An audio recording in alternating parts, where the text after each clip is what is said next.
after having a baby at home. My husband's friends have asked him, what was that like? And would you do it again? And he has just become the biggest supporter of that. And a lot of his friends are about to be dads or dads again. And he's like, dude, you got to take a class. You got to take a birth class.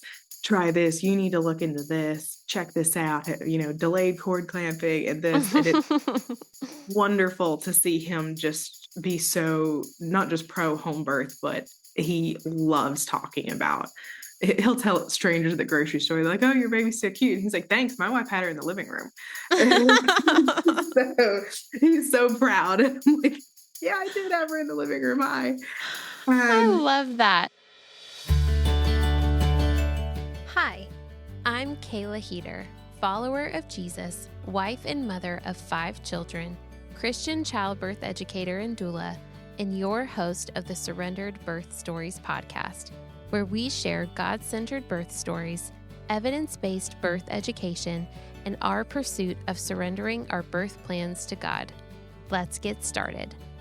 Hey everyone! I hope you are having a snowy start to your week, maybe. I record these intros sometimes the night before and sometimes a couple days before, which is what I'm doing this time. It's Friday right now while I'm recording this, and we are supposedly supposed to get snow tonight, like actual accumulation of inches of snow, which it's been 3 years since we've had that here in Greensboro.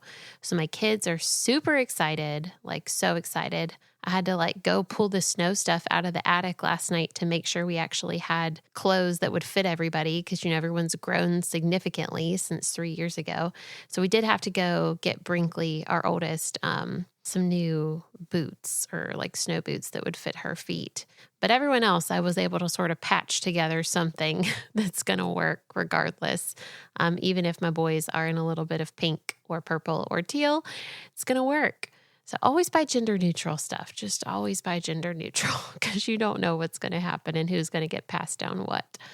Who knows if we'll actually get that much snow or not, because this is going to come out a couple days after I've recorded this. So I'm hopeful, though. I'm hopeful.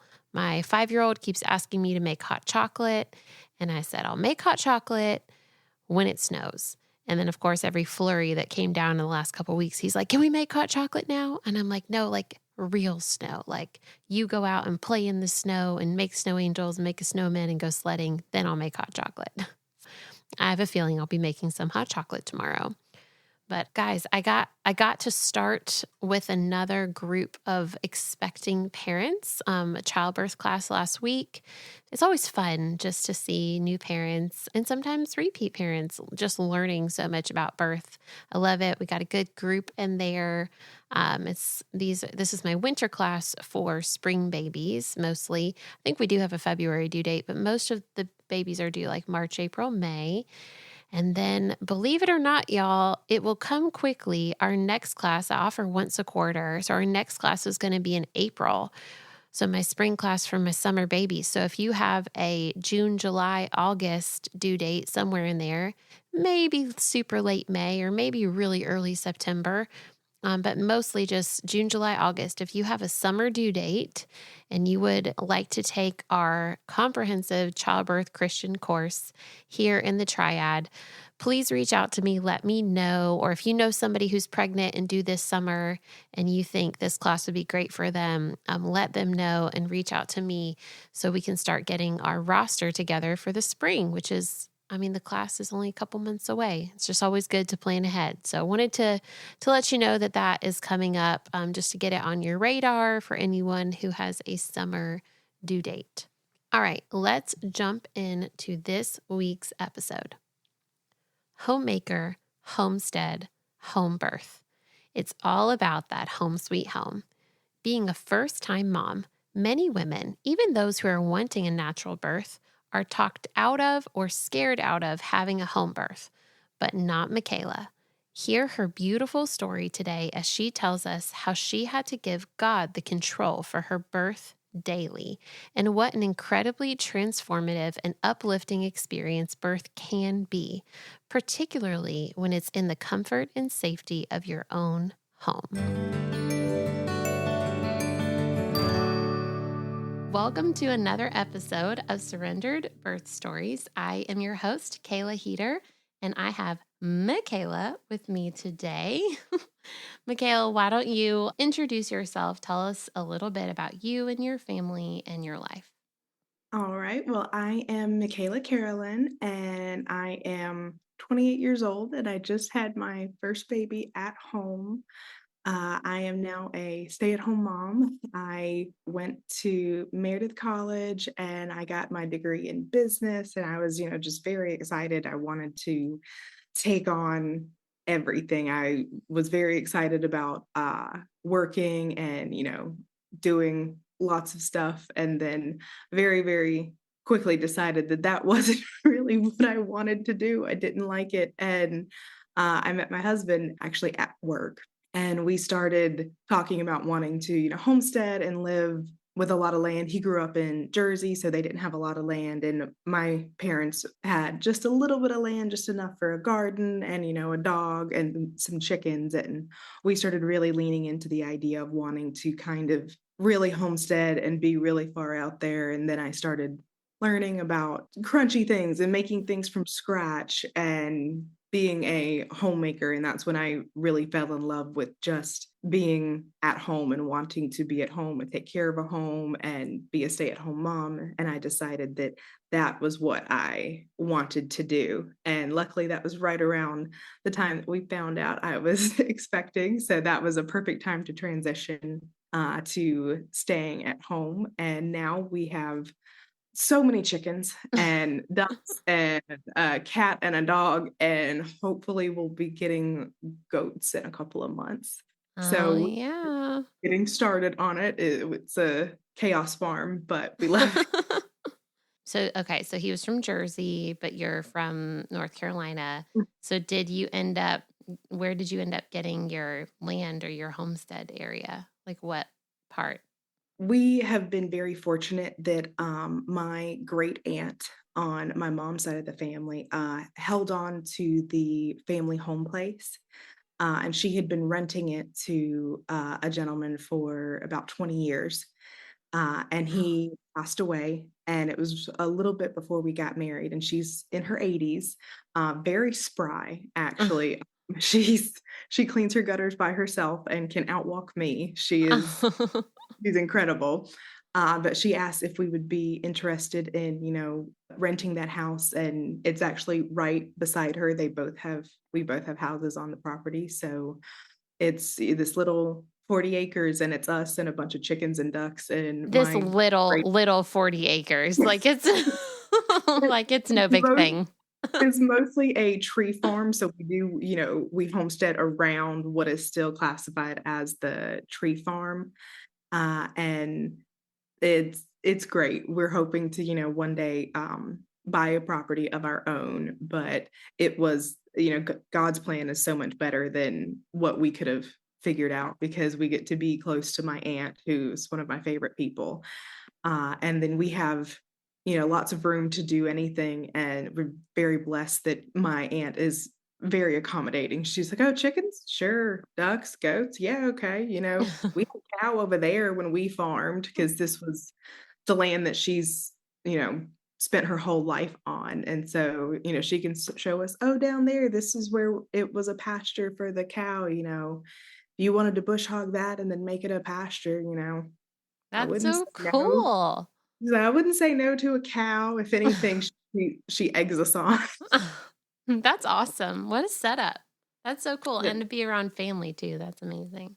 It's wonderful. We're very close to my family, and we're not too far away from my sister-in-law and brother-in-law. And she had her baby a month after mine. So we're Oh, so cousins. yeah, we Oh, try to see each other at least once or twice a week, and we're just enjoying being all in this same together. spot in our lives together.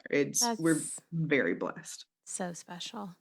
Well, let's hear how it all happened then. Start then with the pregnancy. Was it your plan, not your plan? How did it come about? What was it like finding out you were pregnant? It, without a doubt, finding out that I was pregnant was just the most ecstatic I had ever been. I It was, unexpected. She's a honeymoon baby, so I we got back from our honeymoon, and I, wasn't feeling normal, and I was like, "No, no, no, no." It just, the wedding, the stress, all of that, and I just kept on waving it off, and my husband's like, "Okay, okay, you're acting a little weird. You're really tired, and, you don't really throw up. You sure?" It's like, "No, because if it's negative, I'm gonna be heartbroken." And so I kept on waiting and waiting and waiting, and then one day I just broke down and took a test in the middle of the day, and then walked in to his office and was like, "I'm pregnant." And he's like, "You told me at work. Are you serious?" But it was without a doubt one of the best moments of my life, and everything changed then because all of my plans became, focused on having a baby and, wanting to be, as healthy as possible, but also I knew that I wanted to have a home birth, and I knew that I wanted to try and, have a pregnancy outside of the medical system, but I also knew that I knew a little bit, but I didn't know a lot, and I didn't wanna fall into that trap of wanting it, but not knowing enough to be able to advocate for myself and getting just sucked back in Right. the system, so I knew that I had to hit the ground running, with finding, a midwife and a doula and care providers, and kind of ignoring what I was inclined to do, which was call the doctors and be like, "I'm pregnant. What do I do?" Yeah. Because they're like, "Oh, well, you come in for an ultrasound," and then it kinda goes from there, and it can be a little bit scary, and I did go in for an 8-week ultrasound just to confirm pregnancy, and it was very scary. You're in a office, everything is moving fast, and they're do this and do that, and then they take you right in to talk about finances and, "Hey, if you have a C-section, it costs this much, and if you have a natural labor, it costs this much," and I was like, I'm out of here. and then, well, I said, "Oh, well, I'm actually planning a home birth," and they're like the insurance lady was like, I don't know how to bill for that." And then she was like, "Okay," and so they just cut the meeting short and basically, like, pushed us out the door, like, "Well, we don't do that here," and I was like, "Guess Okay, I better get to bye. talking to a midwife, yeah," Yeah. and it was probably really, really good that it happened that way, and they weren't trying to work with me, they were so upfront shocked and kind of like, "Well, do you know the risks?" And I was like, "Yeah, I've read a lot about it, but, that's what we're set on," and they were too busy to really have the time, so To try and talk you yeah, out of it. they Yeah. just kinda, like, pushed me out the door, like, "Okay, well, we don't need to talk insurance with this person," and Hey, that's kinda nice. it was great, and I started Googling and started figuring it out. I was Googling, home birth services and all sorts of stuff, and the, birth community in North Carolina, it can be hard to delve into from the outside. Right. And so my advice for anyone who doesn't know where to start is this do exactly what I did is just Google and start calling people and start sending messages when you find, Mhm. a doula and all of this stuff. And they might not be the right fit for you, but everyone will put you in touch with someone that can help. They might not have any availability, but they will say, "Well, here, try these people," or "I know these people," or "Join this Facebook group." And Yeah, yeah, the Facebook groups, that's even better than Google, honestly, because there's a lot more direct information there. it made all of the difference, and I really just I was kind of nervous about reaching out because I was early in my pregnancy. Turns out I was late. Like, if you think you want a home birth and you want a midwife and a doula, hit the ground running the second that you think you want that because stuff fills up very, very fast Mhm. in that regard, but I was 15 weeks when I found my midwife, Patricia. So that was late in the game. I was very, very, very blessed to find her and that she had one space open for me around my due date, and everyone kind of helped along the way. Every doula that I talked to that was already booked up, she gave me a list of other names of doulas to get in touch with or midwives, and it was just a web of finding people and then calling them like, "Oh, I don't have any availability, but I think she just had a cancellation. Call her." And that was how Yeah. I found my midwife and my doula. No one's gonna be like, "You should have done this months ago." Yeah, Um, even if you are later in the game, some people are very accommodating or can help you out Because you're right. Sometimes there are cancellations, or sometimes, like a new midwife is starting her own practice or things like that. And even then, it's not like they've never attended birth. They've usually attended hundreds of births by that point. But well, that's wonderful. So you knew you wanted a home birth. You sought after a Mhm. home birth midwife. You are trying to get, as healthy as possible and prepare and read and do all the things. What else did you do to prepare for your home birth? I think the biggest preparation that I did was truly mental prep. Mhm. And from the outset, I had a wonderful pregnancy and labor and birth, and all the glory to God for that because I could have done everything the exact same way and the outcome have been different.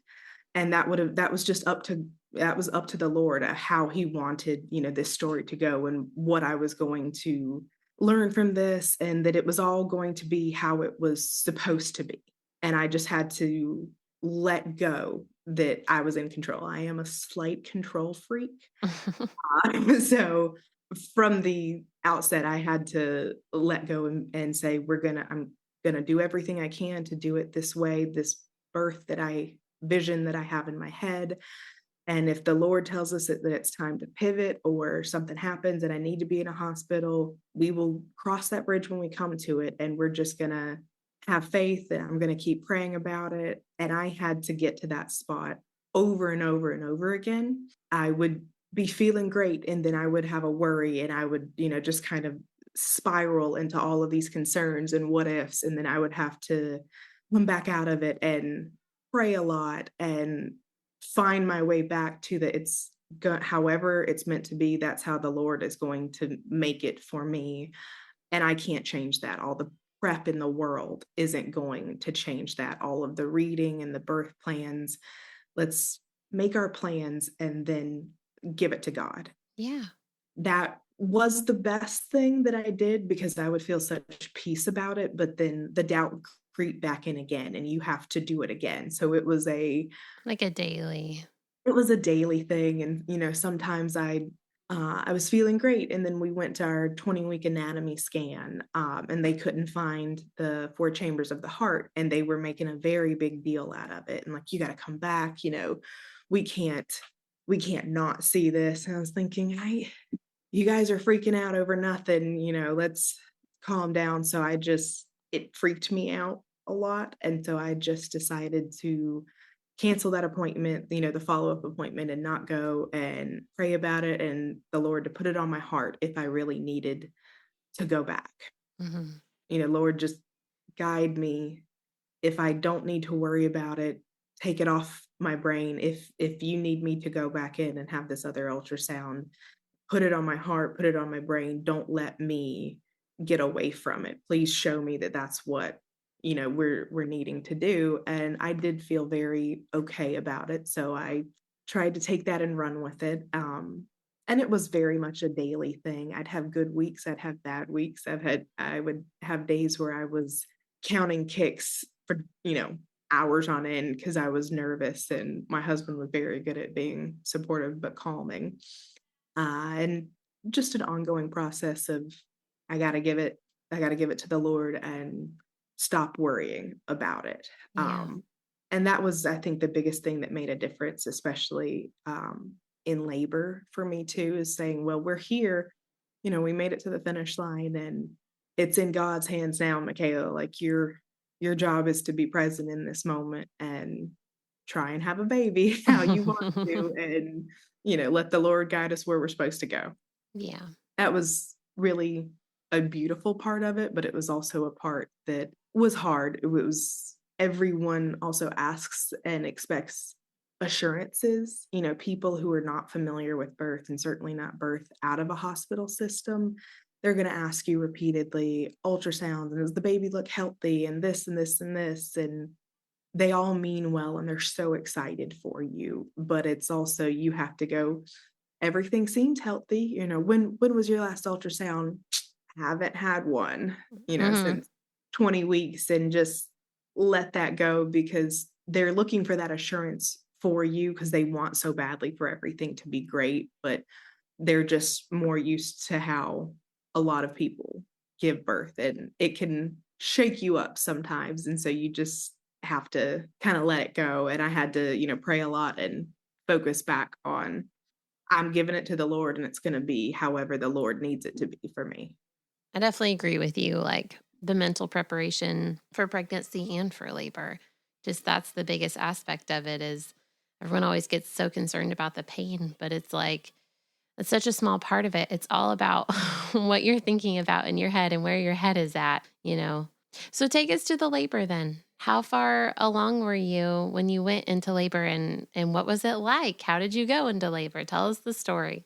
I was 41 and 5 Hey, when nice. yeah, I went almost to 42, and before I get into that, the physical prep was important too.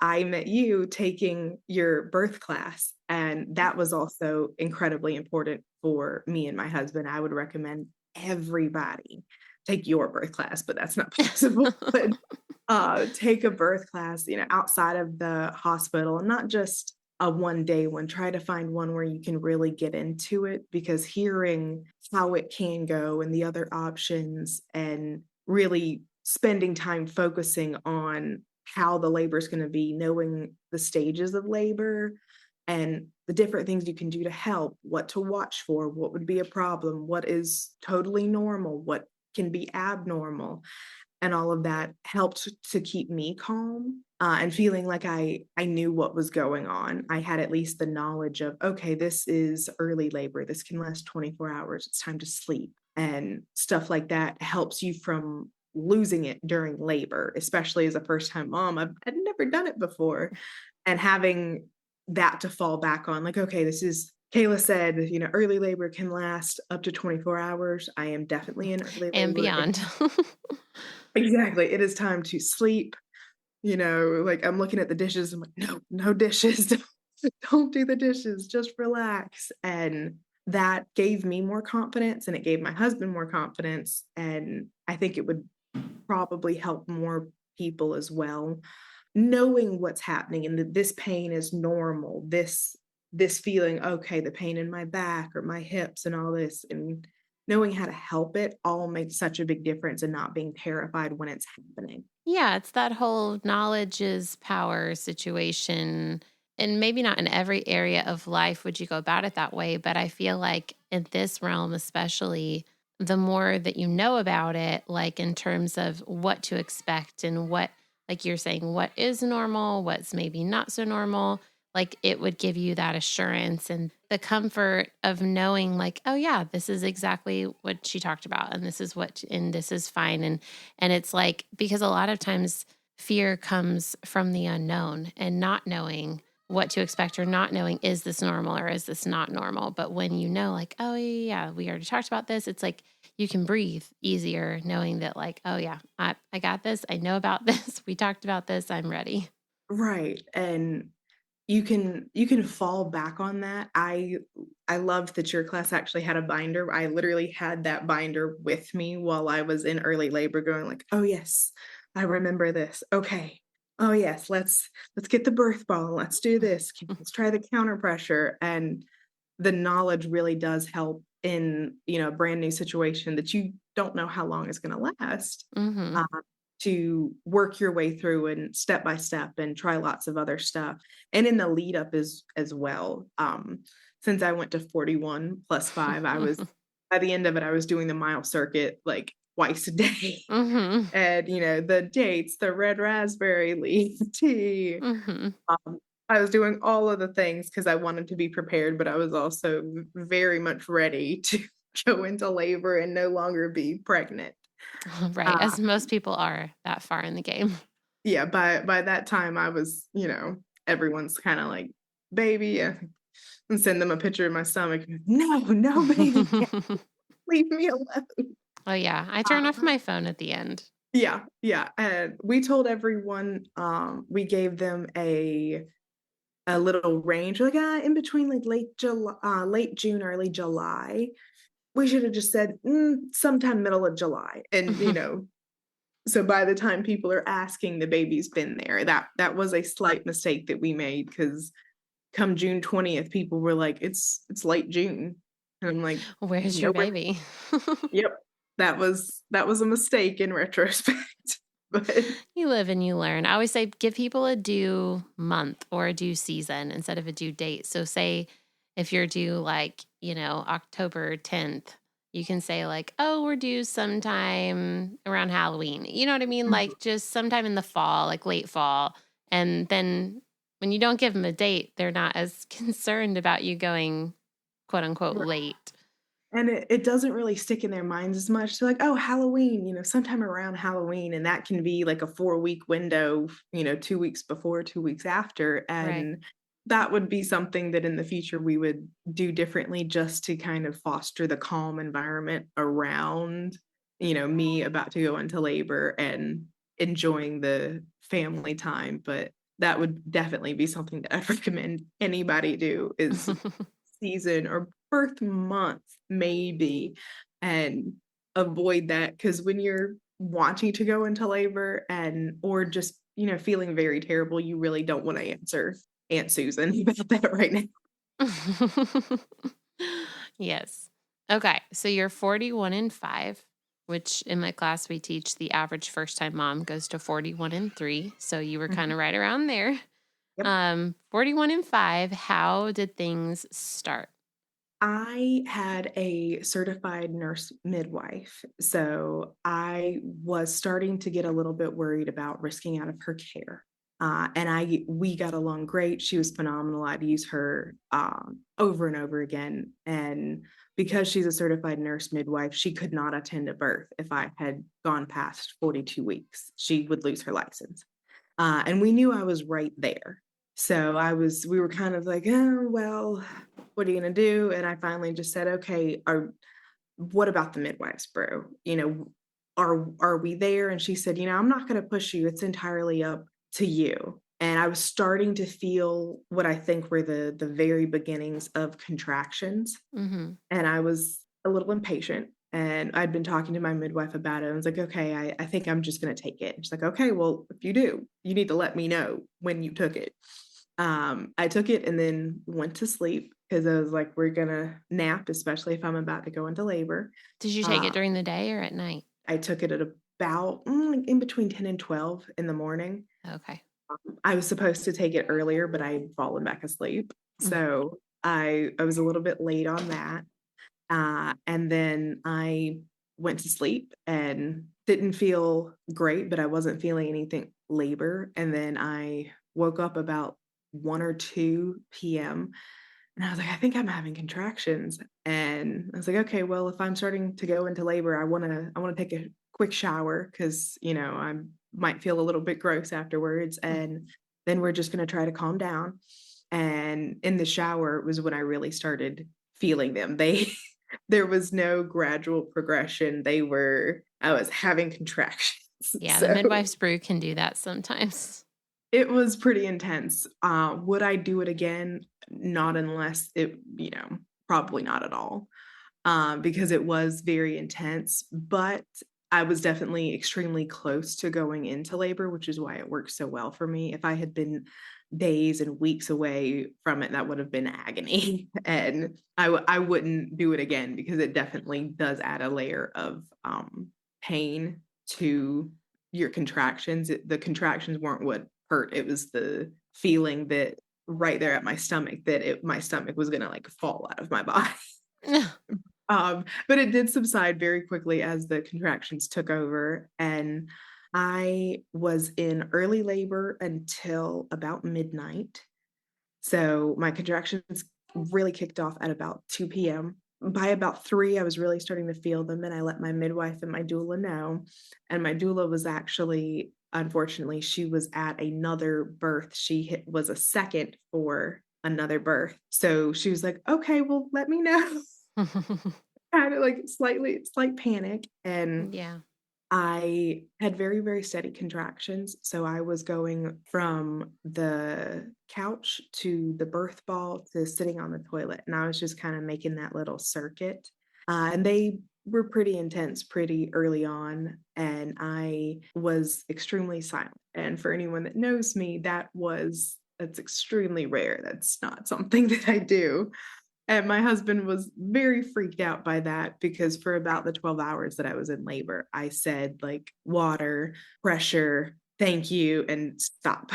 And I was almost, I was very much in my head and I was just trying to go the distance and, not scream, focus on it. And that my focus was very internal, okay, you don't need to lay down right now. And, no, we need to change positions. We said every couple of minutes and focusing very hard on keeping up everything that I had wanted to do and I knew would progress labor and make Mhm. for better labor for me and baby. And I was silent for about, 12 hours, just, are you okay? What can I do? And I just Wave your hand wave them away. off, like, yeah, don't say anything. And I transitioned about midnight. At about 7 o'clock, my husband texted the doula and was like, hey, I think we're starting to get there. She's like, okay, do you want me to send it back up? Because I am still at Still at this. another birth. So she sent her backup. My doula was phenomenal, and then the backup doula was also phenomenal. So I was, doubly blessed there. And I, was keeping up with my midwife. Well, my husband was. I was not doing anything and texting back and forth. And she came, and I was at about 5 or 6 o'clock, and she said, do you want a cervical check to see where you are? And I was starting to lose a little bit of momentum, wondering where I was. And I decided that I did want a cervical check because I wanted to know, am I at 2 centimeters and I need to go to sleep? And I need to realize how long this is going to be, or am I closer to 7? And it'll pep me up. Where am I? So I did ask for a cervical check, and she said, you're about 6.5 centimeters. So that was wonderful Wow, for yeah, me. it's really encouraging. It made me feel better. I was like, okay, I've at least made it to here. It's going to be a little bit, if I Yeah. was, 2 to 3. And then I decided that I didn't want any more. We were gonna keep on going. Yeah. So you were probably in active labor at that point. Like, how often were your contractions coming? My contractions were extremely steady, but they were not closer up until around midnight. Like they were like every 3 minutes, and the wave was coming up and coming down. That's consistent. That's active. I was like, am I not in active labor? And they're like, I think you could still be in early labor. We don't know. Well, yeah, because of the midwives brew. But if you're Yeah. 6.5 centimeters and they're coming every 3 minutes and they're more intense, like that, that sounds like active labor. That was where I was. And the doula, who of course, didn't know me, was like, well, I think you might be, but I also, because the midwives brew, literally verbatim what you said, we're not quite sure. Right. So, let's see. And so I just kind of disappeared into myself, which was a lot of just praying and like, okay, Lord, I'm here. I was so happy to finally be in labor. I was so ready to meet my baby, especially starting off. I was meeting those contractions with a lot of excitement. I was like, yes, finally, okay, Yeah. everything we've been preparing for. And I was glad to know that I was 6.5. I was like, okay, I can do this. Let's keep going. And I kept on pushing, and the doula arrived a little bit around 7, and I was pretty much silent until about midnight. I decided that I wanted my mom and my mother-in-law there. They were both so supportive of a home birth. Neither one of them, had had one or knew anything about it, but they were very excited for it. And I was like, it'd be nice to have some more hands on deck, heating up the pool and all that. And we live in a 100-year-old house, so stuff can be finicky. And stuff was finicky during labor. But I was not, of course, aware of any of this until afterwards because I was very, very focused. But I was focused at about midnight. My husband had convinced me to lay down around about 10:30. He's like, you need to lay down. You are tired. The castor oil did cause a lot of pain, so laying down was not comfortable. But he's finally like, please just lay down for a little bit. And I laid down and I was able to sleep in between the contractions. Well, If that's only good. for if only for, 30 Couple seconds, minutes. a minute, Yeah. whatever it was, it definitely helped. And I woke up to really, I think, like, transitioning into I could just feel my body pushing for me.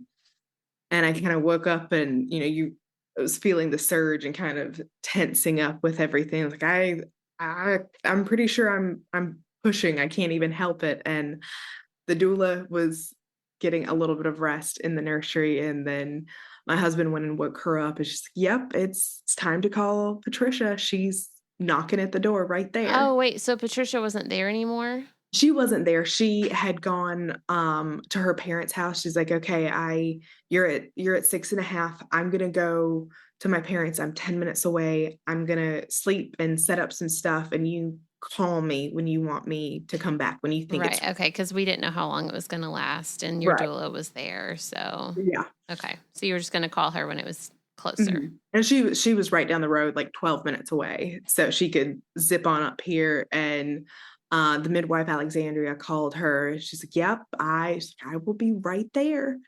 And it was just a little bit after. I think it was just a little bit after midnight, and she looked at me and she's like, "You don't even need a cervical check. You're 10 centimeters delayed."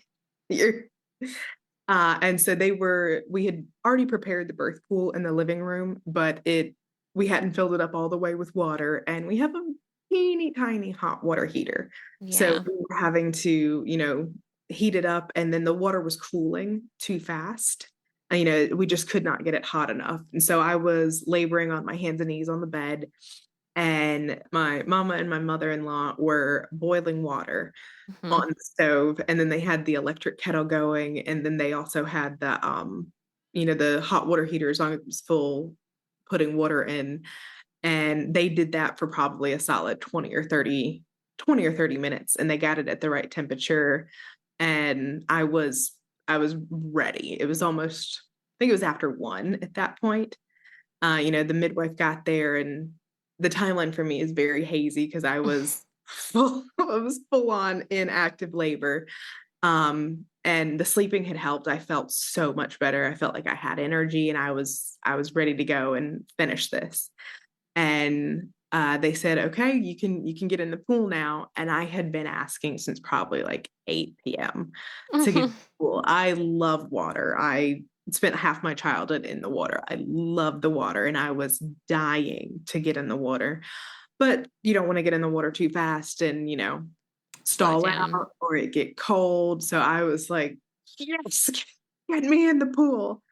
And I got in the pool, and I could feel her crowning at that point after being in the pool for just a minute or two.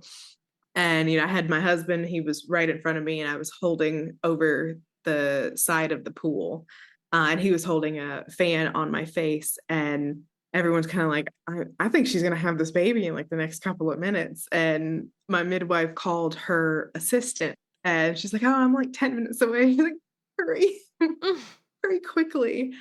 And after about 2 to 3 pushes, when I reached down, I could feel her head, and I was just like, "Okay, I did it." That was probably the first point when I knew without a doubt that I was going to have this baby at home. I was not going to get exhausted and need to transfer to the hospital. Nothing was going wrong. I had I had reached the finish line, and I was just ecstatic. And I'm like, "Oh my gosh, it's really happening. I am gonna have a baby in my living room." And I tried to, bring it all back in, like, "Okay, don't lose your focus now." And I got very quiet, and my husband was holding my hands. My midwife Patricia was, ready and waiting, and the doula was just sitting beside me praying quietly, which was a very, very beautiful moment to me, because that was what I needed more than any words of affirmation. Hearing her pray for me while I was doing that was a very special moment. Uh, and my midwife was like, "Yeah, you're crowning, like, you're almost there. Just breathe through it, and you're ready when the next contraction comes." you'll be meeting your baby. And in the meantime, my mama and my mother-in-law are on the phone with the midwife assistant, letting her know how to get here because her directions had expired and it had taken her too far. And Patricia was like, "You're gonna miss the bus." It's happening right now. And so she literally got there. She walked in the room, was like, "Hi, I'm Catherine. What do you need?" And got there maybe a minute before my daughter was born. But next contraction, I was able to just, use everything I had left and push. And then she was born underwater, and she did have a nuchal cord. It was, just wrapped around her once and just pulled that right off and pulled her up right into my arms. And it was the best moment of my life. It was so wonderful. Oh, I'm gonna get emotional. um, After that, everyone was just kind of standing around, rubbed her back a few times, and she started crying, and we got to hang out in the birth pool for a little bit. But it was a wonderful, wonderful birth, and I would recommend to anyone, if they even think that they wanted to do it, to look into it and dive into it, because it was extremely special and calm, and it was wonderful, to be in my own home. The lights were low, and I had a baby, and then we got out of the tub and I got to hop in my bed. It was nothing like what some of the what other people, have to experience in the hospital, and it was just resoundingly a positive experience. I would never want to do it another way. Mm. And you're a first-time mom. And that is what I love about all this, is that I've heard so many people say, well, maybe we'll do a home birth for our second, or maybe we'll do a home birth in the future, but we don't want to do it for our first because we don't know how anything's going to go, and just in case, and blah, blah, blah, like all the things. I But felt all of that. I was scared and I was nervous, but I just decided that I just wanted to do it, and that the Lord would guide me. And if it was on my heart that this wasn't right and I needed to go to the hospital, I just prayed over and over again, because I understand all of those fears. They were very present, and I worked really hard to try and let those go over and over again. yeah. But I would recommend it for anybody if they think they want to do it. Just dive into it. Well, because I think people forget that, until less than 100 years ago, every single baby was born at home, and every first-time mom had to have their baby at home. There was no hospital birth. And so when people say, "Oh, I might do it for my second, but I don't want to do it for my first," to me, I'm just like, You can but do to it the do it first. for your first, then you won't have to have one of those like traumatic, horrible, hospital experiences that you have to have this redemptive birth from. Like, and not And saying that that'll happen to everybody, of course, but it's just your chances of having that wonderful natural birth that you want are so much higher at mhm. home. And it is a really different feeling. Now, my husband was extremely supportive. He knew before we even got married. It was like 2020, and I find my way onto the home birth Instagram. I'm like scrolling through something crunchy, and I'm like, huh, home birth. I'm like, oh, that's terrifying. And then following links, and I'm reading, and a couple of months later, because when I go down a rabbit hole, I go down a rabbit hole. Mm-hmm. Couple of months later, we said something about kids, and I was like, "Oh, I want to have our babies at home." And he was like, "Okay, let, let's go for it. Yeah, sure, whatever you want." And that helped. But also, after having a baby at home, my husband's friends have asked him, what was that like? And would you do it again? And he has just become the biggest supporter of that. And a lot of his friends are about to be dads or dads again. And he's like, dude, you got to take a class. You got to take a birth class. Try this. You need to look into this. Check this out. Delayed cord clamping and this. And it's wonderful to see him just be so not just pro home birth, but he loves talking about. He'll tell strangers at the grocery store, like, "Oh, your baby's so cute." And he's like, "Thanks, my wife had her in the living room." So So he's so proud. I'm like, yeah, I did have her in the living room. Hi. I And love that. Normalize it. That's wonderful. it's great, and it's opened up the door to so many people, my friends and not even friends, like people, someone I go to church with, their daughter is in a different state and she's pregnant, and they're like, "Can my daughter text you about this?" Yeah, let's sure. There's nothing too TMI. I'll talk about everything. It's Yeah. yeah, it was fabulous, and my sister-in-law, she had her baby a month after I did, and she would do a home birth now. She had a great hospital birth, but she also waited. She stayed at home until the Mhm. very last second, and so they didn't even triage her. They rolled her back there. 15 minutes later, she had her baby in her arms. And so that was wonderful, but she said, like, they run you ragged after birth, and I had a beautifully wonderful, uncomplicated labor, and I was still so ready to get out of that hospital because they're picking and poking at you, and you just wanna sleep, you wanna take it all in, and, she had a very wonderful hospital labor, and she still said, "Yeah, the next one, I'm not leaving the house." I think it's wonderful that it's becoming more normal, and if I had it my way, it would be the norm because it is special and brings back a lot of, I think, the reverence to birth, and I didn't have a lot of people poking and prodding at me. I got to truly just be present inside myself and talk to the Lord, and over again, I wasn't answering questions. I could pray to my heart's content, and every time that it was too much and I was thinking about, I could go to the hospital and get an epidural, this is a lot of pain. I could talk to the Lord about it and he could, he just saw me through that. And then when my logical brain is like, how long can you really do this for? I got to fall back on the knowledge that I had, which is you're going to have to drive to the hospital and then you're going to have to get triaged and you're going to sit in a waiting room and have to answer all of these questions. And the relief, it's going to get 10 times worse before you could get any relief. And it might not go the way you want. They could say this, they could say that. And so being able to be in that space where I knew how it would go in a hospital, so I could rationally talk myself through that pain and Mhm. go, is it really that bad? Do you want to get in the car? And, is anything wrong? And my husband could talk to me and say, I can, whatever you want, whatever you need is what we're going to do. Do Yeah. you want to go? And I could say, no, I'm just having a moment. Just let me pray some more about it. And having that space because we weren't in a hospital to work through that and Mhm. having a nurse right there to offer you an intervention, however well meaningly, I think was the one of the differences in me being able to go that distance. Yeah, for sure. So how did your postpartum go or how's it going? And me, I'm like, well, your baby's only what, like 5 months old? Yep, she'll be 5 months on December 4th. She's a 4th of July baby. Oh, right, right, right. I think I remember you Boy. telling me that. Yep.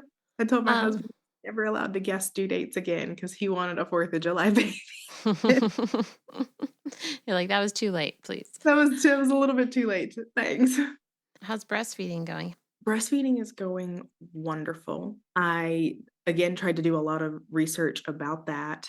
I had a little bit of high blood pressure and I was kind of borderline gestational diabetes. So I did a lot of research and what I should eat while pregnant to keep that at bay. I was tracking my sugar and doing all that to make sure I was staying where I was. And while I was learning about that, I also delved into breastfeeding and trying to, have her on the boob as much as possible.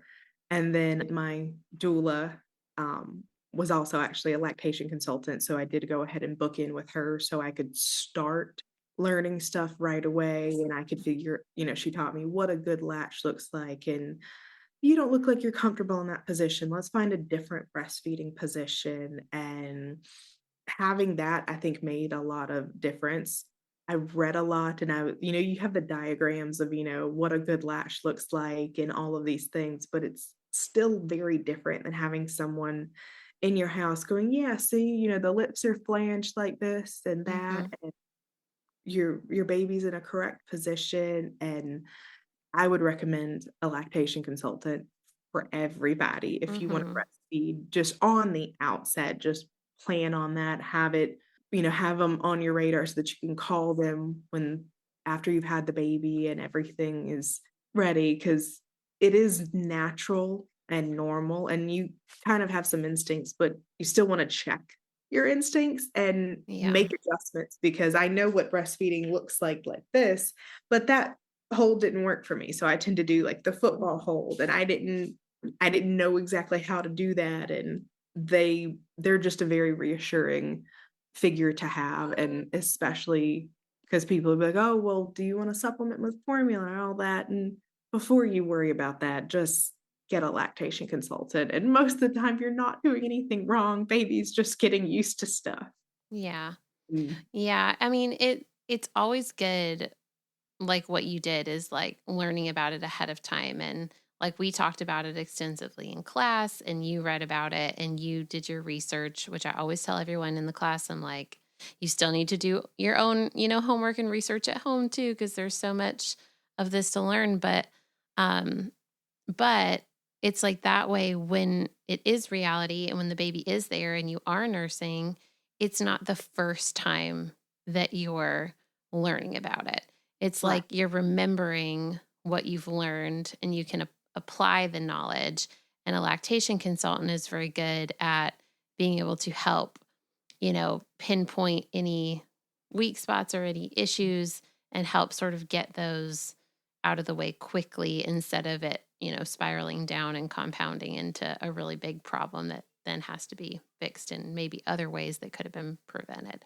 Yeah, I have gotten back in touch with her for consultations a few other times. Like, we went to our 2-month visit, and they're like, "Oh, she should be a pound heavier," and I was kinda like, I don't know," but I reached out to my lactation consultant, and she's like, "Okay, well, if you want her to gain weight quicker, and she's lower than you want and it's starting to worry you, you can try these things." Hmm. But also as a reassuring figure for a breastfeeding mom, my lactation consultant was like, "Another pound? She's fine. She's a big old baby. What's America's obsession with giant babies?" Take that with a grain of salt, and it's still, reassuring, because even once you know how to breastfeed, if something changes or it's different, baby starts kicking more, she's not liking that hold anymore, and getting distracted while nursing, it's nice to have someone to fall back on and ask things about again throughout your breastfeeding journey. Hmm. Because as my daughter has gotten more active, she's very distractible. Oh yeah. Trying to nurse, and, just being able to text my, lactation consultant and go, "Hey, what would you recommend?" She "Oh, that's totally normal for that stage.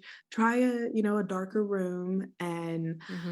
let's try these things, and if that helps, let me know, and if it doesn't, I'll come over and see you, and we'll work through this there, and I'll watch your a normal feeding routine and see how it goes." And that is also just helps to give you confidence in what you're doing, and that if you're getting freaked out, you don't have to Google it. You can just talk to someone about it, and they have a lot of knowledge and a lot of really quick fixes. Like, "Oh, okay, I can turn the lights out. Yeah, that's easy." And Yeah. small changes can make a really big difference. Postpartum has also been wonderful. I tried to take it easy. I probably didn't take it as easy as I should have.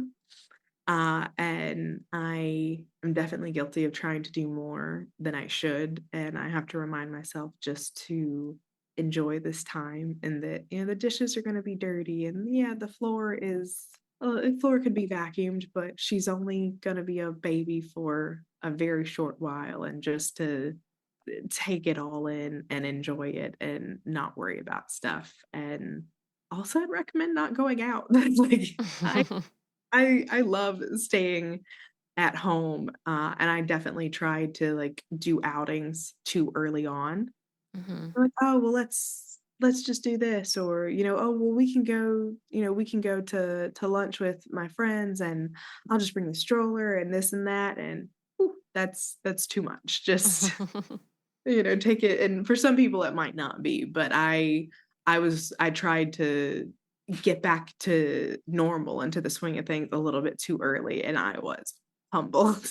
Like, take it easy, stay at home, and, I did the 5 days on the bed or 5 days in the bed, on the bed, and around the bed, and Mhm. this is wonderful, and then I just tried to hit the ground running. Don't do that.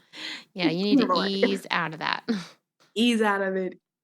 Probably my biggest, like, recommendation for postpartum is have people, bringing you food, um, Mhm. good, hot, nutritious food and soups and all that stuff, and have it frozen and be ready. I thought I had my freezer packed for postpartum, lasted like 2 weeks. Yeah. So and people want to help so much, but a lot of times they don't think about bringing meals, and almost everyone, they're like, "What can I do for you?" I'm like, "Could you bring us dinner one night?" And they're like, "Absolutely, I'd love to, I'll bring you breakfast too," and people around you really want to help, they just don't know what's best, and, we have a big extended family. It made everyone feel like they were contributing somehow, and then we were blessed with having a lot of food and not having to worry about that, and that was probably one of the best things that we did. Oh, yeah, that's probably the number one thing you can do for a postpartum mom is to bring them a meal. And even if it's not a meal they're going to eat right away, bring them a meal for their freezer or bring them groceries or bring them just like snacks to have that are easy to grab and stuff. So, Yeah. well, as we wrap up, is there anything else you wanted to say that you didn't get a chance to or that you haven't gotten to yet? Any advice? I mean, you've given advice for sure throughout this recording today, but is there anything else you'd want to say or anything you feel like the Lord taught you that you haven't expressed yet? Anything at all as we wrap up? Probably the biggest thing that I learned with this pregnancy and labor and birth was just that I am not in control, and like I said, I can be a control freak, and I can worry too much about stuff, and I can get bogged down in the details and what ifs, and just letting it go. And we dived into this because we I wanted a home birth, and so I dived in, but I still felt all of those worries. And I think what the Lord taught me is really just that I have to let go and not try and control everything, and just sit with that he's going to take care of it, and it's going to be how it's supposed to be for me. And that might not be what I want for myself, but that's what God has prepared for me, and that I shouldn't spend so much time worrying about all the what ifs and missing out on any of the fun stuff, like watching your baby bump grow. And don't get so caught up in counting kicks and oh my goodness, I've gained too much weight, and oh my, blood pressure is slightly higher. Don't let all of those ever present worries take away from the experience of having a baby, and don't let those fears prevent you from going for the birth that you want. And it is so special and so sacred.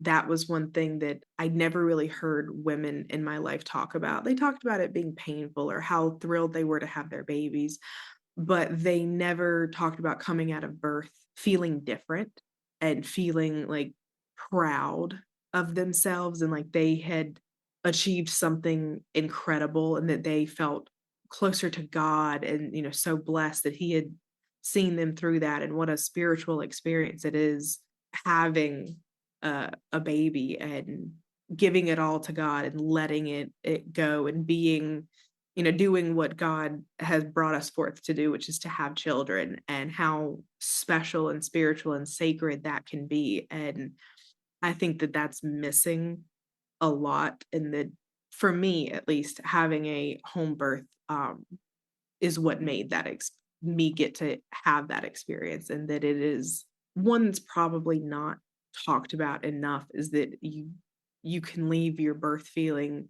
so wonderful and empowered and so proud of yourself. And I can look back on having a baby in my living room and just be so proud of myself. Like, I can't believe I did that. I I wanted to do it, and I did. How what a blessing, that birth can be, and how incredible it can be. Painful, yes, but how wonderful of an experience it can be. I agree wholeheartedly with everything you just said. Spiritual experience, the sacredness, the reverence.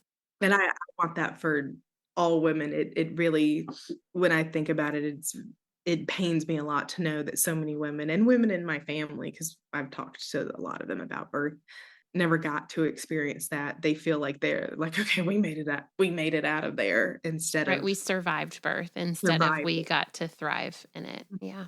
Yeah, and it's special in a way like nothing else, and I think, I think all women deserve to get to feel that way about birth, and I hope it becomes much more the norm. Yeah, me too. Well, thank you. This has been so great. Thank you. I will never get tired of talking about my birth, so I'm so excited to talk about it and share, and I hope that anyone who's thinking about a home birth in any way, I hope you go for it. I will be your biggest fan. I'm just resoundingly rooting for you. Michaela will be your cheerleader, and me I will too. be your cheerleader. Absolutely. You text me, you can ask me anything. There's nothing that I won't tell you about it. Thank you so much for listening to today's episode. You can reach me at Surrendered Birth Services on Instagram or email me at contact@surrenderedbirthservices.com. Be sure not to miss an episode by hitting the follow button. Also, we'd love for you to leave a written review of the show so that more people's births and lives can be changed by the love of Jesus and the empowerment of accurate birth education. If you really enjoyed this episode in particular, please take a screenshot of it and post it to your Instagram story, tagging Surrendered Birth Services. If you would like to be a guest on the Surrendered Birth Stories podcast, please click the link in the episode show notes to fill out your interest form.